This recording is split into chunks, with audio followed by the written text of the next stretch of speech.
பற்றி எரியும் சவுதி அரேபியாவின் எண்ணெய் சுத்திகரிப்பு நிலையமும் ஜுபைல் அலி கைத்தொழில் பேட்டை தளமும் பதறும் சவுதி அரேபிய ஜியோனிஸ் அடிமை தலைமைகளும். இஸ்ரேலி ஆக்கிரமிப்பிலே களமிறங்கிய அமெரிக்க மத்திய கட்டளை தளபதியும் ஈரானுக்கு எதிரான தாக்குதல்களை ஆரம்பிப்பதற்கு தயாராகும் அமெரிக்க இராணுவமும் இஸ்ரேலி ஆக்கிரமிப்பும். சவுதி அரேபிய கூட்டுப்படையின் தலைமை தளபதியையே படுகொலை செய்து அவரோடு இருக்கக்கூடிய முக்கியமான தலைமைகளையும் கொத்தாக தட்டி தூக்கிய யமன் ஹவுதி இராணுவத்தினரும் பேரிழப்பை உறுதிப்படுத்திய சவுதி அரேபிய அடிமைகளும். ஹெர்மூஸ் ஜலசந்தி பிரதேசத்தினை திறப்பதற்கு ஈரான் முன்வைத்திருக்கக்கூடிய மிக முக்கியமான 7 நிபந்தனைகளும் மிரண்டு போன ஒட்டுமொத்த மேற்குலகமும். சவுதி அரேபியா மற்றும் ஐக்கிய அரபு அமீரகத்திற்கு சொந்தமான ஆயுத கப்பல்களை தீக்கிரையாக்கிய யமன் ஹவுதி இராணுவத்தினரும் பற்றி எரியும் சவுதி அரேபிய கூட்டுப்படைகளின் ஆயுத கிடங்குகளும். யமன் ஹவுதிகளுடைய அடுத்த கட்ட தரைவழி தாக்குதல் இலக்குகள் என்ன? அடுத்த கட்டமாக யமன் ஹவுதிகள் எந்த பிரதேசத்தை கைப்பற்றப் போகின்றார்கள்?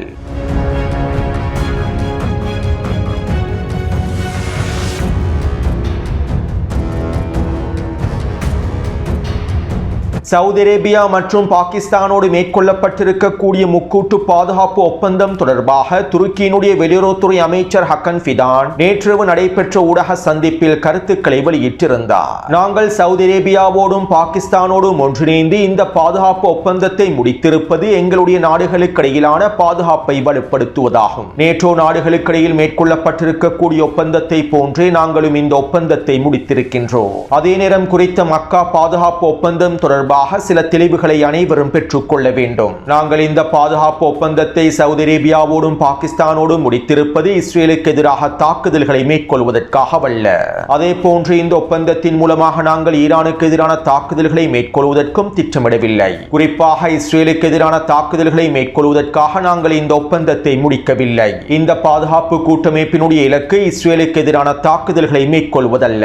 மேலும் இந்த பாதுகாப்பு ஒப்பந்தத்தின் அடுத்த கட்டத்திலே எகிப்தும் எங்களோடு இணைந்து கொள்ளும். தற்போது நாங்கள் எகிப்தோடு பலதரப்பட்ட பேச்சுவார்த்தைகளை மேற்கொண்டு வருகின்றோம். இதற்கமைவாகவே அடுத்த கட்டமாக எகிப்தையும் இந்த பாதுகாப்பு ஒப்பந்தத்தில் இணைத்துக் கொள்ளப் போகின்றோம். அதே போன்று பிராந்தியத்திலே ஈரான் தன்னுடைய சொந்த பிரச்சனைகளை தீர்க்கும் போது பிராந்திய நாடுகளோடு ஒருமித்த ஒருங்கிணைத்த வேலை திட்டங்களை முன்னெடுக்க வேண்டும். பிராந்திய கொள்கைகளோடு ஆக்கப்பூர்வமான வேலை திட்டங்களை ஈரான் மேற்கொள்ள வேண்டும். இதன் மூலமாகவே பிராந்தியத்தில் இருக்கக்கூடிய நாடுகளுக்கு இடையிலான ஒற்றுமையையும் பேண முடியும். மேலும் நாங்கள் ஒன்றிணைந்து வேலை திட்டங்களையும் முன்னெடுக்க முடியும் என துரோகி அர்துகானினுடைய அரசாங்க வெளியுறவுத்துறை அமைச்சர் ஹக்கன் ஃபிதான் தெரிவித்துள்ளார். சுருக்கமாக குறிப்பிடுவதாக இருந்தால், நாங்கள் அமெரிக்க அடிமை மற்றும் இஸ்ரேலி ஆக்கிரமிப்புடனான உறவுகளை வலுப்படுத்துவதற்கே விரும்புகின்றோம் என்பதனை துருக்கியினுடைய வெளியுறவுத்துறை அமைச்சரை ஒப்புக்கொண்டுள்ளார். மேலும் இந்த ஒப்பந்தத்தின் மூலமாக ஈரானுக்கு எதிரான தாக்குதல்களை மேற்கொள்ள விரும்பவில்லை என துருக்கியினுடைய வெளியுறவுத்துறை அமைச்சர் தெரிவித்தாலும், இந்த ஒப்பந்தமே ஈரானுக்கு எதிரான எதிர்ப்பற்றுகளுக்கு எதிரான காய் நகர்த்தல்களை மேற்கொள்வதற்காகத்தான் உருவாக்கப்பட்டுள்ளது. முன்னைய காணொலியிலும் இந்த முக்கூட்டு ஒப்பந்தம் தொடர்பாக மக்கா ஒப்பந்தம் தொடர்பாக நான் தெளிவாக குறிப்பிட்டுள்ளேன்.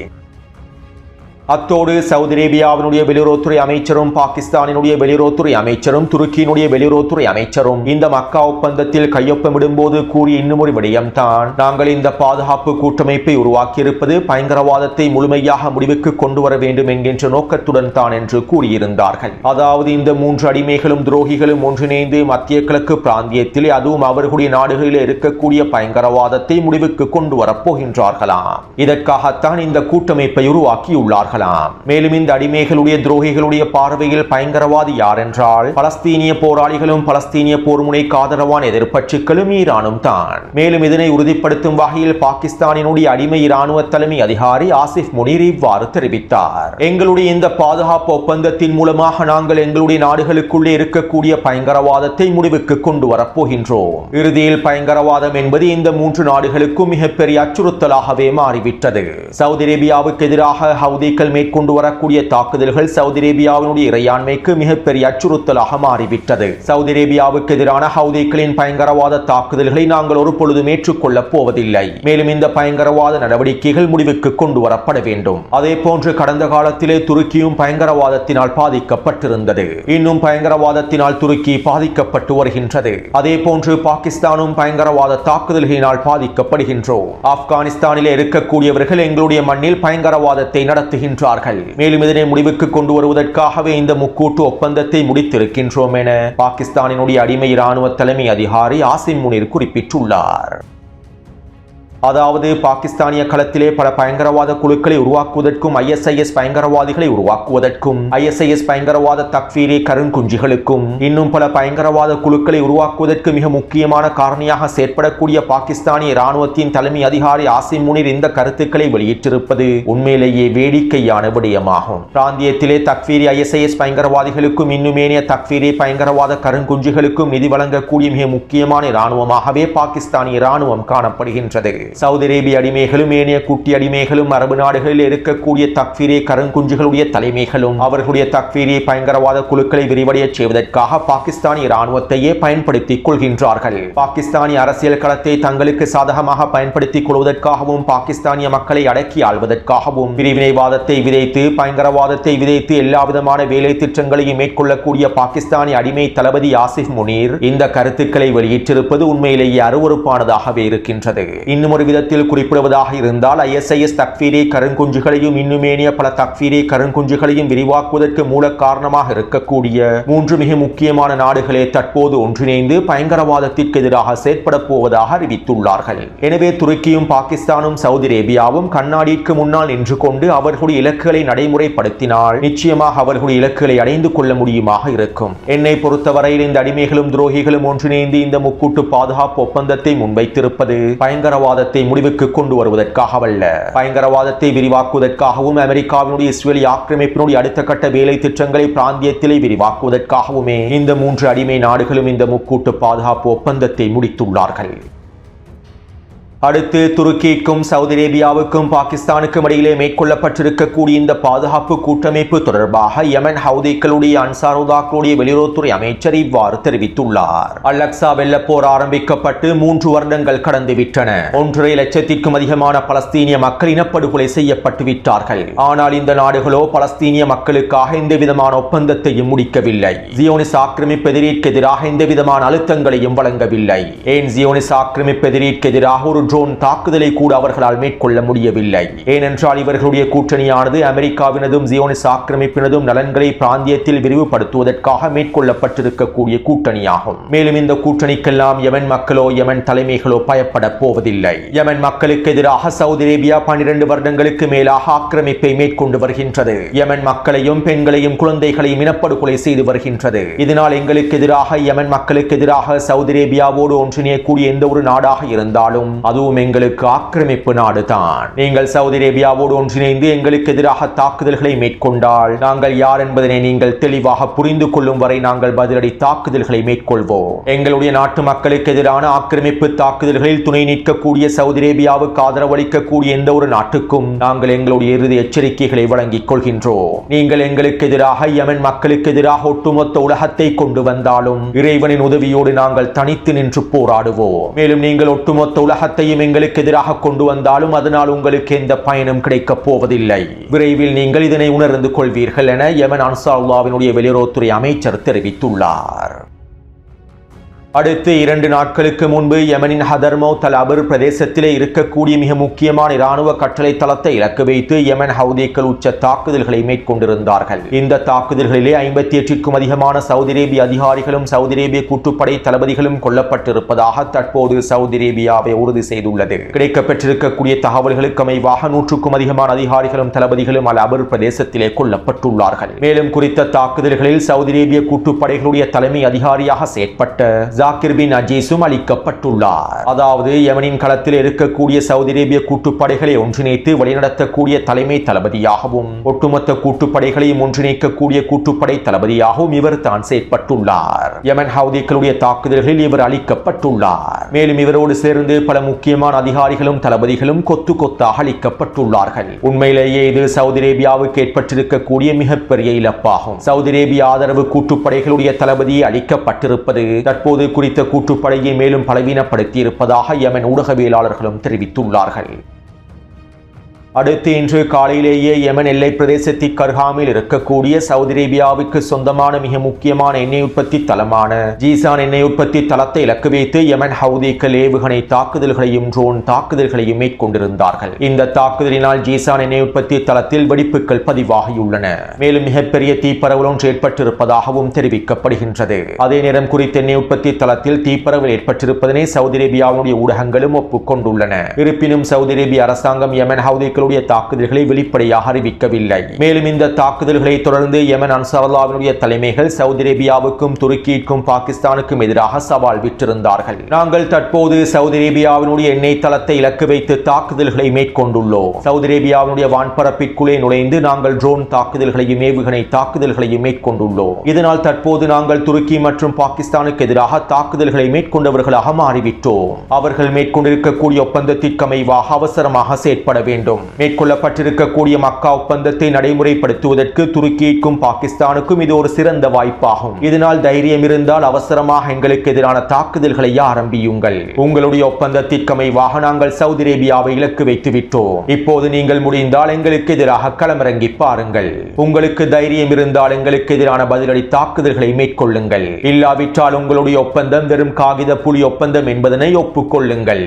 எங்களை பொறுத்தவரையில் உங்களுடைய முக்கூட்டு ஒப்பந்தம் ஒரு காகித புலி ஒப்பந்தம் மாத்திரம்தான். இந்த ஒப்பந்தத்தினால் உங்களுக்கும் எந்த பயனும் இல்லை, இந்த பிராந்தியத்திற்கும் எந்த பயனும் இல்லை. மேலும் எங்களுக்கு எதிராக இந்த ஒப்பந்தத்தை நீங்கள் பயன்படுத்தினால் இதற்கான தக்க விளைவுகளை நீங்கள் முழுமையாக அனுபவிப்பீர்கள். எனவே தைரியம் இருந்தால் எங்களுக்கு எதிராக யெமன் மக்களுக்கு எதிராக தாக்குதல்களை ஆரம்பித்து பாருங்கள் என யெமன் அன்சாருல்லாஹ்வினுடைய தலைமைகள் துருக்கி மற்றும் அடிமை பாகிஸ்தானுக்கு சவால் விட்டுள்ளார்கள். உண்மையிலேயே யெமன் ஹவுதிகள் வெளியிட்டிருக்கக்கூடிய இந்த சவால் தரமான சவாலாகும். அடுத்து இன்று காலையிலேயே யெமன் ஹவுதி இராணுவத்தினர் ஹுதைதாவின் தெற்கு பிரதேசத்தில் இருக்கக்கூடிய சவுதி அரேபிய ஆதரவு கூட்டுப்படைகளின் தலைமையினால் கட்டுப்படுத்தப்படக்கூடிய மிக முக்கியமான மூலோபாய பிரதேசமான அல் மூகா பிரதேசத்தை இலக்கு வைத்து ஏவுகணை தாக்குதல்களை மேற்கொண்டிருந்தார்கள். குறித்த வரைபடத்திலே சிவப்பு நிற வளையத்தினால் காண்பிக்கப்பட்டிருக்கக்கூடிய பிரதேசமே அல் மூகா பிரதேசமாகும். இந்த பிரதேசத்திலே மிகப்பெரிய துறைமுகம் ஒன்றும் காணப்படுகின்றது. சவுதி அரேபியாவும் ஐக்கிய அரபு அமீரகமும் அவர்களுடைய கூட்டுப்படைகளுக்கு அனுப்பி வைத்திருந்த ஆயுத கிடங்குகளை கொண்டிருக்கக்கூடிய மிகப்பெரிய கப்பல்கள் இந்த துறைமுகத்திலே நிலை கொண்டிருந்தன. இப்படியான நிலைமையிலேயே குறித்த துறைமுகத்தில் சவுதி அரேபியா மற்றும் ஐக்கிய அரபு அமீரகத்தினால் ஆயுதங்களை அனுப்பி வைத்திருக்கக்கூடிய கப்பலை இலக்கு வைத்து ஆயுத கப்பலை இலக்கு வைத்து யெமன் ஹவுதிகள் தாக்குதல்களை மேற்கொண்டிருந்தார்கள். இந்த தாக்குதலினால் தற்போது குறித்த கப்பலானது தீக்கிரையாக்கப்பட்டுள்ளது. சவுதி அரேபியா மற்றும் ஐக்கிய அரபு அமீரகத்தினுடைய ஆயுதங்கள் அனைத்தும் தீக்கிரையாக்கப்பட்டுள்ளன.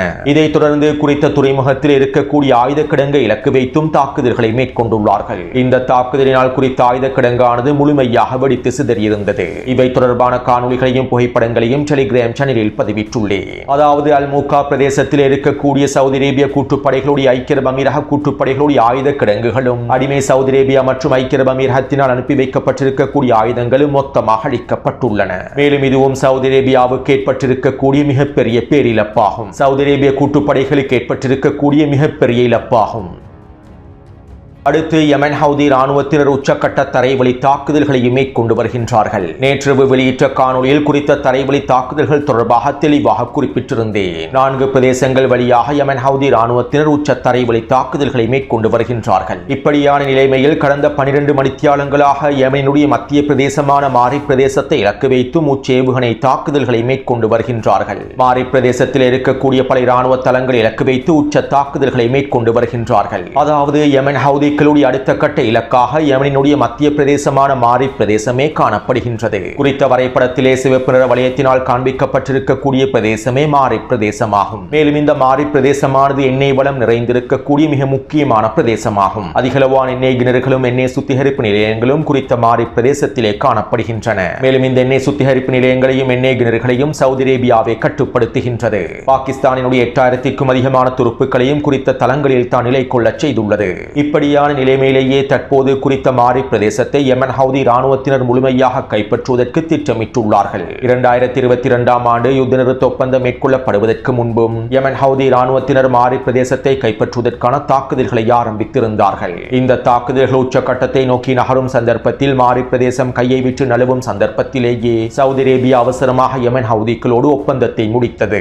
இதனால் மாரி பிரதேசத்தினுடைய ஒரு பகுதிகளை மாத்திரமே யெமன் ஹவுதிகள் கைப்பற்றிக் கொண்டார்கள். எனவே தற்போது யெமன் யமன் ஹவுதிகள் அடுத்த கட்டமாக இந்த மாரி பிரதேசத்தையே கைப்பற்றப் போகின்றார்கள். சவுதி அரேபிய கூட்டுப்படைகளுக்கு ஆதாரமாக இருக்கக்கூடிய எண்ணெய் கிணறுகளையும் ஒட்டுமொத்தமாக கைப்பற்றப் போகின்றார்கள். இதற்கமைவாக மிகப்பெரிய படைகளை மாரிபினுடைய எல்லை பகுதியிலே களமிறக்கி இருப்பதாகவும் இன்னும் ஒரு சில மணித்தியாலங்களுக்குள் அல்லது ஒரு சில நாட்களுக்குள்ளே இந்த தரைவழி தாக்குதல்களை யமன் ஹவுதிகள் ஆரம்பிக்கப் போவதாகவும் களத்திலிருந்து தகவல்கள் கிடைக்க பெற்றுள்ளன. மேலும் இந்த மாரி பிரதேசத்தை மாத்திரம் யமன் ஹவுதிகள் முழுமையாக கைப்பற்றிவிட்டால் சவுதி அரேபியாவினுடைய கூட்டுப்படையின் கட்டுப்பாட்டில் இருக்கக்கூடிய ஏனைய பிரதேசங்களை இலகுவாக கைப்பற்றிவிட முடியும். எனவே இதற்கமைவாகவே தற்போது யமன் ஹவுதிகள் அடுத்த கட்ட தரைவழி காய் நகர்த்தல்களையும் மேற்கொண்டு வருகின்றார்கள். அத்தோடு இன்று மாலை ஹுதைதாவினுடைய தெற்கு பகுதியில் இருக்கக்கூடிய சவுதி அரேபிய கூட்டுப்படைகளின் தளம் ஒன்றை இலக்கு வைத்தும் ஏவுகணை தாக்குதல் ஒன்றை மேற்கொண்டிருந்தார்கள். மேலும் இந்த தளத்திலே சவுதி அரேபிய கூட்டுப்படைகளுடைய முக்கியமான ஆளுநர்களில் 5 பேர் ஒரே இடத்தில் தங்கியிருந்ததாகவும் இவர்களை இலக்கு வைத்து இந்த தாக்குதல் மேற்கொள்ளப்பட்டிருப்பதாகவும் தற்போது தகவல்கள் வெளியாகியுள்ளன. மேலும் ஆரம்ப கட்ட அறிக்கைகளில் இவர்களிலே ஒருவர் தப்பியிருப்பதாக தெரிவிக்கப்படுகின்றது. அடுத்து நள்ளிரவு வேளையில் சவுதி அரேபியாவினுடைய கிழக்கு பிரதேசத்தில் இருக்கக்கூடிய மிக முக்கியமான கைத்தொழில் மூலோபாய பிரதேசமான ஜுபைல் அலி பிரதேசத்திலே கைத்தொழில் வளாகத்திலே பெருவெடிப்பு ஒன்று ஏற்பட்டுள்ளது. குறித்த ஜுபைல் அலி தளத்தை இலக்கு வைத்து ட்ரோன் தாக்குதல்கள் மேற்கொள்ளப்பட்டிருப்பதாகவே ஊடகங்கள் தெரிவிக்கின்றன.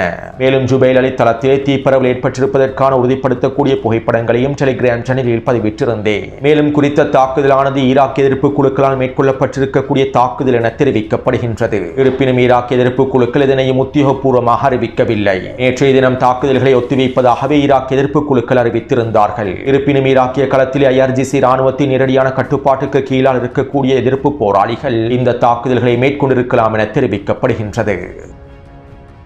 அடுத்து நேற்றிரவு ஈரானின் உச்ச தேசிய பாதுகாப்பு சபை அதிரடியான அறிவிப்பொன்றை வெளியிட்டிருந்தது. நாங்கள் ஹெர்முஸ் ஜலசந்தி பிரதேசத்தை திறக்க வேண்டுமாக இருந்தால் எங்களுடைய நிபந்தனைகளை அமெரிக்கா முழுமையாக ஏற்றுக்கொள்ள வேண்டும். அமெரிக்கா எங்களுடைய நிபந்தனைகளை ஏற்றுக்கொள்ளாமல் நாங்கள் ஒரு பொழுதும் ஹெர்முஸ் ஜலசந்தி பிரதேசத்தை திறக்கப் போவதில்லை. ஒன்று, அமெரிக்கா எந்த மொழியிலும் ஈரானுக்கு எதிராக இதற்கு பிறகு எந்த ஒரு அச்சுறுத்தலையும் வெளியிடக்கூடாது. இந்த தேசத்தினுடைய புனிதமான விளிமியங்களுக்கு எதிராக அமெரிக்கா எந்த விதமான தாக்குதல்களையும் மேற்கொள்ளக்கூடாது. இரண்டாவது விடயம், காசாவிலே யுத்த நிறுத்தம் ஏற்படுத்த வேண்டும். காசாவிலே இஸ்ரேலிய ஆக்கிரமிப்பு மேற்கொள்ளக்கூடிய தாக்குதல்கள் முடிவுக்கு கொண்டு வரப்பட வேண்டும். அதே போன்று தெற்கு லெபனான் பிரதேசத்திலே இஸ்ரேலிய ஆக்கிரமிப்பு தாக்குதல்களை நிரந்தரமாக நிறுத்த வேண்டும். தெற்கு லெபனான் பிரதேசத்திலிருந்து வெளியேறிவிட வேண்டும். யமனுக்கு எதிராக மேற்கொள்ளப்படக்கூடிய ஆக்கிரமிப்பு தாக்குதல்கள் முழுமையாக நிறுத்தப்பட வேண்டும். எதிர்ப்பற்றுகளுக்கு எதிரான இந்த தாக்குதல்கள் முழுமையாக நிறுத்தப்படாமல் நாங்கள் ஹெர்முஸ் ஜலசந்தி பிரதேசத்தை திறக்கப் போவதில்லை. மூன்றாவது, ஈரானுக்கு எதிரான கடற்படை முற்றுகை முழுமையாக நீக்கப்பட வேண்டும். ஈரானின் சுற்றுப்புறங்களில் இருந்து அமெரிக்க கடற்படையும் அமெரிக்க இராணுவத்தினரும் முழுமையாக வெளியேறிவிட வேண்டும். பாரசீக வளைகுடாவோடு சம்பந்தப்பட்டிருக்கக்கூடிய எந்த ஒரு நாட்டிலும் அமெரிக்க படைகள் இருக்கவே கூடாது. நான்காவது, ஈரானுக்கு எதிராக மேற்கொள்ளப்பட்ட தாக்குதல்களினால் ஏற்படுத்தப்பட்டிருக்கக்கூடிய இழப்புகளுக்கான இழப்பீட்டை அமெரிக்கா வழங்க வேண்டும். ஐந்தாவது, ஈரானிய மக்களுக்கு எதிராக ஈரானிய தேசத்திற்கு எதிராக சட்டவிரோதமாக நியாயமற்ற முறையில் விதிக்கப்பட்டிருக்கக்கூடிய ஒட்டுமொத்த பொருளாதார தடைகளையும் நீக்க வேண்டும். ஏழாவது, முடக்கப்பட்ட ஈரானிய மக்களுடைய சொத்துக்களையும் ஈரானிய தேசத்தினுடைய சொத்துக்களையும் எந்தவிதமான நிபந்தனையும் இல்லாமல் முழுமையாக விடுவிக்க வேண்டும் என ஈரானிய உச்ச தேசிய பாதுகாப்பு சபையானது குறித்த அறிக்கையில் தெரிவித்துள்ளது. சுருக்கமாக குறிப்பிடுவதாக இருந்தால், அமெரிக்கா ஈரானினுடைய அனைத்து நிபந்தனைகளையும் ஏற்றுக்கொண்டு இஸ்ரேலிய ஆக்கிரமிப்பும் அனைத்து நிபந்தனைகளையும் ஏற்றுக்கொண்டு அமெரிக்காவும் இஸ்ரேலிய ஆக்கிரமிப்பும் ஈரானிடம் சரணடையும் வரை ஹெர்முஸ் ஜலசந்தி பிரதேசம் திறக்கப்படாது என்று ஈரானிய உச்ச தேசிய பாதுகாப்பு சபை தெரிவித்துள்ளது. அத்தோடு ஈரானிய உச்ச தேசிய பாதுகாப்பு சபையில் இருக்கக்கூடிய மசூத் பெஸெஷ்கியானினுடைய அரசாங்கத்திற்கு ஆதரவானவர்களை நீக்கக்கூடிய வேலை திட்டங்கள் ஆரம்பித்திருப்பதாக நேற்றைய காணொலியில் சுட்டிக்காட்டியிருந்தேன். இப்படியான நிலைமையில் ஈரானிய உச்ச தலைவர் முஜ்தபா கமேனி அவர்களுடைய தனிப்பட்ட ஆலோசகராக இருக்கக்கூடிய மேஜர் ஜெனரல் மொஹசன் ரெசாய் அவர்கள் தற்போது ஈரானிய உச்ச தேசிய பாதுகாப்பு சபையில் இணைத்துக் கொள்ளப்பட்டுள்ளார். மேலும் அடுத்த கட்டமாக உச்ச தேசிய பாதுகாப்பு சபையினுடைய தலைவராக அவர் தான் தெரிவு செய்யப்பட போவதாகவும் தகவல்கள் வெளியாகியுள்ளன. அமெரிக்காவுடனான அடுத்த கட்ட போர் ஆரம்பிக்கப்படுவதற்கு முன்பு ஈரானிய உச்ச தேசிய பாதுகாப்பு சபையை ஈரானிய உச்ச தலைவர் முஜ்தபா கமேனி அவர்கள் தன்னுடைய கட்டுப்பாட்டுக்கு கீழால் கொண்டு வருவதற்காகவே இந்த தரமான காய் நகர்த்தல்களையும் மேற்கொண்டு வருகின்றார். அத்தோடு இன்றைய தினம் அமெரிக்க மத்திய கட்டளை தளபதி பிராட் கூப்பர் இஸ்ரேலிய ஆக்கிரமிப்பிலே களமிறங்கியுள்ளார். ஜோர்டானில் இருக்கக்கூடிய அமெரிக்க மத்திய கட்டளை தளமானது தற்போது இஸ்ரேலிய ஆக்கிரமிப்புக்கு மாற்றப்பட்டுள்ளது. மேலும் இதன் அடுத்த கட்டமாக ஈரானுக்கு எதிரான தாக்குதல்களை திட்டமிடுவதற்காகவே தற்போது அமெரிக்க மத்திய கட்டளை தளபதி இஸ்ரேலிய ஆக்கிரமிப்பில் களமிறங்கியுள்ளார். ஹெர்முஸ் ஜலசந்தி பிரதேசத்தை ஈரான் ஒரு பொழுதும் திறக்கப் போவதில்லை. ஈரானினுடைய நிபந்தனைகளை ஏற்றுக்கொள்ளாமல் ஹெர்முஸ் ஜலசந்தி பிரதேசத்தை ஈரான் திறக்கப் போவதில்லை. இதனால் ஈரானுக்கு எதிரான அடுத்த கட்ட தாக்குதல்களை ஆரம்பி முடிப்பதற்கான வேலை திட்டங்களை மேற்கொள்வதற்காகவே தற்போது அமெரிக்க மத்திய கட்டளை தளபதி இஸ்ரேலிய ஆக்கிரமிப்பில் களமிறங்கி இருப்பதாகவும் தெரிவிக்கப்படுகின்றது. எனவே மீண்டும் ஈரானுக்கு எதிரான தாக்குதல் பதற்றங்கள் உச்சக்கட்டத்தை நோக்கி நகர்ந்து கொண்டிருக்கின்றன. அத்தோடு இந்த காணொளி தொடர்பான கருத்துக்களை பதிவிடுங்கள். தொடர்ந்தும் என்னுடன் இணைந்திருங்கள். நன்றி, வணக்கம்.